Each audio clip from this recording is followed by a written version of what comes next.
there, my name is Chase and this is a video for my sex education stuff video series. Yeah. Before I even start with the title of this video, although you've probably seen it, disclaimer, trigger warning, literally like disclaimer. This video is about the health of an area that trans men are usually dysphoric about and don't want to talk about and don't want to look at it and anything like that, don't want to use it. Whereas some people, yes, they like it and it doesn't matter, no dysphoria, but a lot of people are like, do not talk about this.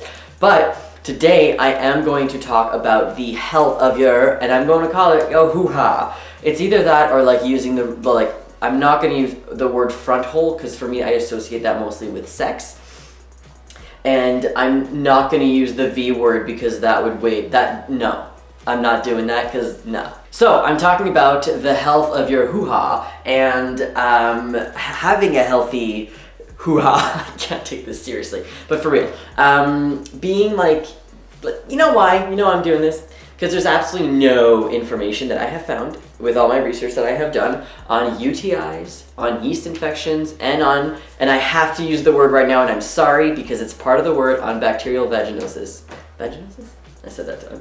Just making sure that that's how you say it, sorry. There's like basically no information. Sure, if you Google it, you'll get like one or two sources, but I thought that I would talk about some things that I have found. Now, when trans men specifically have infections, STIs, anything like that, it's very hard for us to look at some of the symptoms because it's like, what do you look at? The men, the women, I don't know. So I made a video about STIs for FTMs, which I will link right there.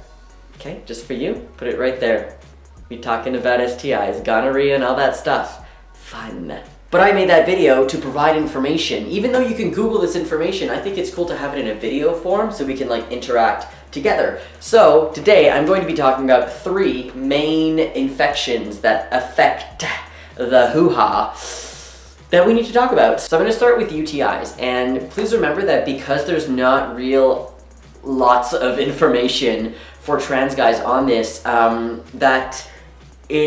I do have to look at the symptoms for women more, but I have searched a lot like women, high testosterone, UTI, and stuff like that, just to see, or like hormonal balance and stuff like, just to see if it's anything related to hormones and to see if we are more susceptible to it. All right, so what is a UTI? So a UTI is a urinary tract infection, and it's when a bacteria is introduced into the urethra, usually goes all the way up to the bladder and can lead to bladder infections, and if untreated can also lead to kidney infections. So the most common bacteria that is actually introduced into the urethra is E. coli, and it's very, like, the percentage of infections from that is very high, and that bacteria usually comes from the bowels. I know all of this is just so like, oh great, Chase, thank you for this information.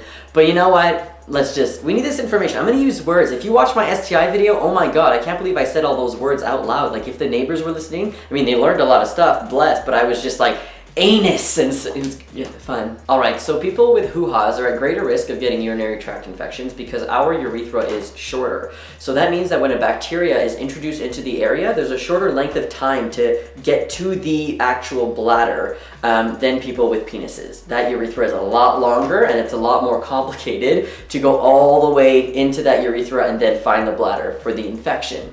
So with people with hoo-has, since it's a lot shorter, the second that bacteria is introduced into the area, it's very likely that it will travel up the urethra and hit the bladder right away. So when that happens, that's when the urethra has a lot of issues, and you have issues with urinating, and you have a lot of pain and soreness and stuff like that. Another reason why people with hoo-has are at greater risk of getting urinary tract infections is because the anus and the urethra is very close together, whereas people with penises, the anus and the urethra is like, like it's far. It's like it's far away. Like it doesn't usually connect, right? Like on your own self. So another cause of a UTI for people with hoo-has is sexual activity, and that could be multiple sex partners, or it could be one sex partner that goes into the anus and then switches over right away and goes into the front hole. Now, with or without a condom, it doesn't matter. That bacteria that is from that area is now entering the front, and the urethra is very close. It's right there. It's going to touch it no matter what. So when that usually happens, that's when a UTI is caused. And it's very painful to happen. So if you are planning on having anal sex and then going to the front, just change condom or add a condom if you didn't have one before. Just so that the likelihood of that is not going to happen. And just a side note, that's also a cause of UTIs for people with penises, because if you're doing anal unprotected, there is a high chance that the bacteria from that area will enter the urethra. Like I said, people with hoo-has are more likely to get it because the urethra is shorter. So people with penises, it's going to be a bit longer, like to go. So it's rare, but it happens. So the symptoms are really important for this, especially because people with hoo-has are about, the statistic is like 1 out of 2. So like 50% of people with hoo-has are going to get a UTI at least once in their life. So the common symptoms are feeling full and going to pee and going to urinate, if I use proper words, and just a little bit comes out, but you really need to go all the time. Very painful urination, some discoloration, blood, some odd smell to your urine, and you can also get some pains in the lower back and abdomen. So the reason why you could have pains in the lower back and in the abdomen area is because if the UTI goes untreated, it goes to the bladder, causes a bladder infection. If that's still untreated, it's going to move up to the kidneys, which will cause a kidney infection, and that's why the back usually hurts. So when this happens, it's like a very serious infection, and you could have a fever, you have chills, there's a lot more symptoms that come around to that because you have a kidney infection now. And this actually happened to Aaron. So if you watched any of the vlogs that I made over the last couple of months, I was at the hospital with Aaron a couple of times because he had a kidney infection, and the reason was because he had an untreated UTI that he didn't realize that he had, because he thought, whatever, painful urination, it wasn't painful. He has a very high pain tolerance, whatever. Anyway, so he was very sick before we went to the hospital. I dragged him up to the hospital, got him to talk to doctors, and I told them I think it's his kidneys, and it was his kidneys. So in order to test for this, you just have to go to a doctor, and they're going to do a urine sample, and they're going to test for the type of bacteria that could be in a UTI that would categorize it as a UTI. Once they do that and they tell you that you have a UTI, you test positive for that, they're going to give you some medication, you just have to take it the whole time and then you're good. A lot of people say cranberry juice works, not like the cranberry juice cocktail because like, let's be serious, but the cranberry juice works, but according to the internets, it is a very mix because some people say that it doesn't work and some people say that it only works through the strand of UTI that comes from E. coli, which is the most common one. So who knows, when I have a UTI, which I have had many, I drink a lot of cranberry juice and a lot of water to flush it out. All right, so you can help prevent UTIs. The number one thing that you could do, okay, is to empty your bladder when you are full. Now this is where the trans aspect comes in, all right? Because sometimes we don't feel comfortable going to the bathroom, all right? Let me tell you a a little story. I was not comfortable going to the bathroom in 2011. 2010 turned in 2011, right? That entire year, I could not use the bathroom. I held it in. When I would go to school, I would not use the bathroom. I was terrified because I looked like I was in the middle. I didn't know if women would scream if I went to the bathroom. It was just a very confusing time. So I held my pee in for about 12 hours a day. Not recommended to do that. Anyways, I ended up with a very intense UTI that I was not really wanting to deal with, which turned into a very intense bladder infection, and then which turned into me not being able to pee for 16 hours. And this wasn't me actively trying to hold it in, this was me, I'm in so much pain, my bladder is about to explode. I go to the hospital, they tell me it's not that bad, and then they realize their machine is broken, and they look again and they're like, your bladder is about to explode, so they had to catheterize me, and I ended up with a catheter for 2 months. Actually, it was 5 catheters, sorry, because they had to keep taking it out and putting one back in. You know how comfortable that was? 6 months on T? It was fantastic. That's also right when the growth is at its peak pain. Fantastic. So the moral of this story, do not hold your pee in. The moral of this story is also that people who are forbidding trans people from using the bathroom, go and do something else with your life, because this is serious. This is literally serious. I know trans people who refuse to go to the doctor. Can you imagine? You can't go pee, you get a urinary tract infection, you get a kidney infection, a bladder infection, you refuse to go to the doctor. You have an infection, you're gonna have a fever. This is dangerous. So, as much as you're just gonna say, well, now you pass, obviously you're telling me to go to the bathroom. If I would have known what I knew back then now, you know what I'm trying to say. I would have gone to the bathroom. I don't care. I would have done whatever I could, knowing what I went through. It was that 2 months hurt more than me getting hit by a car. Like, it was ridiculous. Anyways, once again, moral of the story, don't hold your pee in, try to find a bathroom, look for bathrooms where you're going, and like try to find somewhere, go with someone, try to get a friend to go to the bathroom with you, scope it out, just see some stuff. It's so important to go pee. Trust me, you do not want to end up with a catheter. You don't want to end up with a bladder or kidney infection. It's very uncomfortable. And it's also very emotionally uncomfortable to talk to the doctors about this stuff. So any way to prevent it would be great. Other ways to prevent it is also drink a lot of water. When you have just make sure that the underwear you wear make your junk hoo-ha dry at all times, so that there's no like moisture and potential bacteria that can go in there. Obviously, like I said, if you're gonna go from anal to the front, change condoms or add or like put a new condom on or whatever. Those are just little things that you could do to make sure that you don't end up with a UTI. But if you do end up with a UTI, please go to the doctors, because it's not as bad as if it turns into a bladder or kidney infection, because they don't have to check your junk at all if you have a UTI, okay? You just have to do a urine sample and you're done.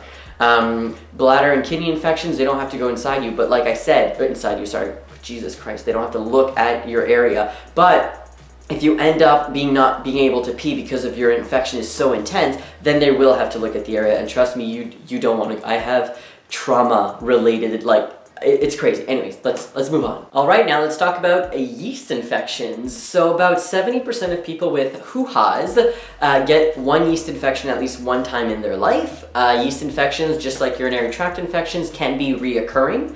And I do have a statistic, one, about trans people with this that I found on one website. So who knows if it's true, but I might as well just tell you.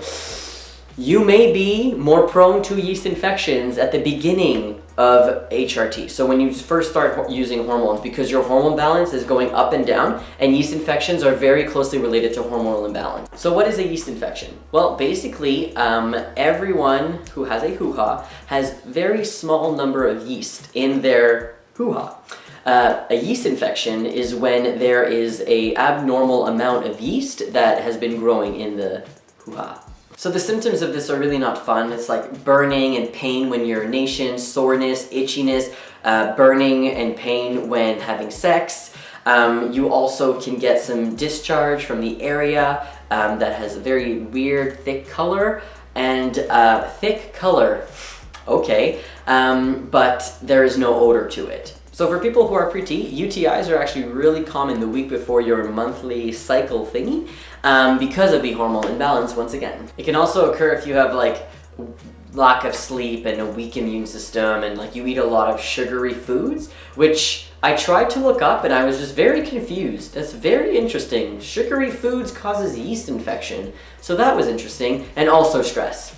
Alright, so how do you treat a yeast infection? Well, you could go to a doctor and get some prescription medication, or usually you could actually just get cream or suppositories? Yeah, I think I'm saying that right.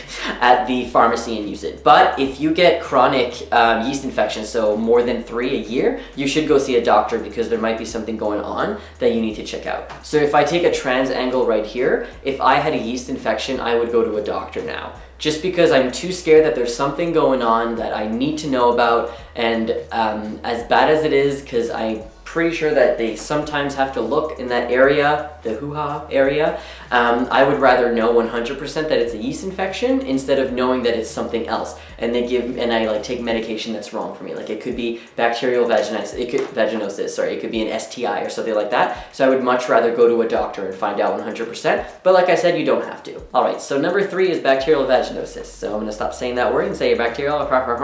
So what is it? It is an infection caused by too much of a certain bacteria that is in the hoo-ha, which disrupts the balance of the bacteria that you already have in there. So if you look at UTIs and then you look at yeast infections, they're they're different, but it's almost like you're putting like those two symptoms and the way that it's done together. And basically, a bacterial vaginosis, I just said it again, I'm sorry, is very close to a yeast infection, but they're different. So you can get bacterial from douching too much because you're disrupting the balance of the bacteria in the and also having multiple sex partners. So sometimes there are no symptoms when you have bacterial but when you do have symptoms, you get some white, grayish discharge, odor, itchiness, and irritation.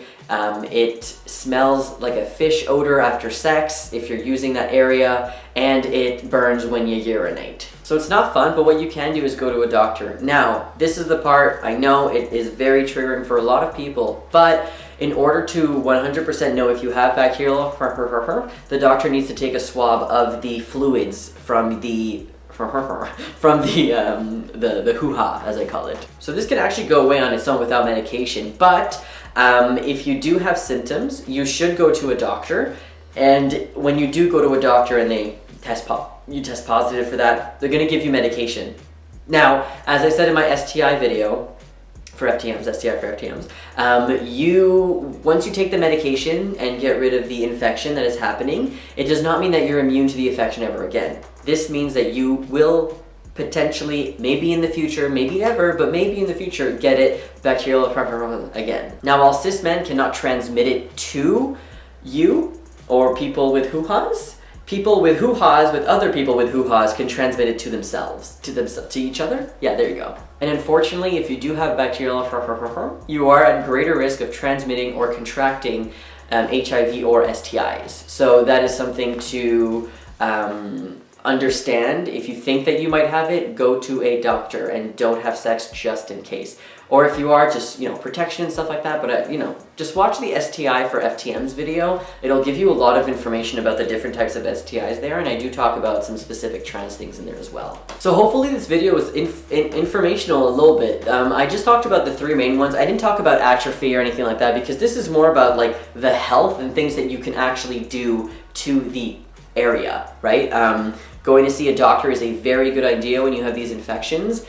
Yes, some of them can go away on their own, but honestly, just to make sure that it is that instead of something else, I would go to a doctor if you have access to that. But what is really important is that I know that a lot of people don't think about these things. They don't think about that area because, they're on T and they never want to think about it. They're planning maybe bottom surgery in the future. They have no idea what they're doing. And you're maybe not thinking about it that often, but it is very important to think about these areas. I don't like thinking about them, but I have had yeast infections pre-T and on T. I have also had UTIs pre-T and on T. I had a UTI 3 months ago. They're not fun. It hurts. And it's embarrassing going to the doctor and being like, oh, by the way, I'm trans too, so it's not like in case they had specific tests for men, which they don't, by the way, it's just a urine test. But I don't know, it was just, And also, just to mention this as well, because I know that a lot of trans men use prosthetic penises and stuff like that, make sure that if you are penetrating someone else or if someone else is penetrating you with it and you are going from anal to the front or anything like that, even on your partner, make sure you change the condom or you add you put a condom on if you didn't have one before. Very important. Or wash your toys, use a different toy. Very important. You don't want to have a potential UTI or anything like that. You don't want your partner to have a UTI. It's just not fun. And also, because we use STPs and Packers that are sometimes kind of dirty because we don't want to wash them, or we use the same type of packing underwear, that is dangerous because it does mean that the area is dirty, and because we have shorter urethras, the bacteria can go up the urethra like I was talking about before. So we need to be careful with that and wash our STPs because that is a cause for a lot of UTIs from a lot of trans guys that I've seen, especially holding in your pee. But when we're talking about toys, holding in your pee, those are the two main ones for trans guys. So hopefully that helped. I'm like so thirsty right now. Whew. Let me know what you think, if you have any suggestions on any sex-related videos you'd like me to talk about. And of course, if you have any questions, let me know. All right, have a great day. Bye.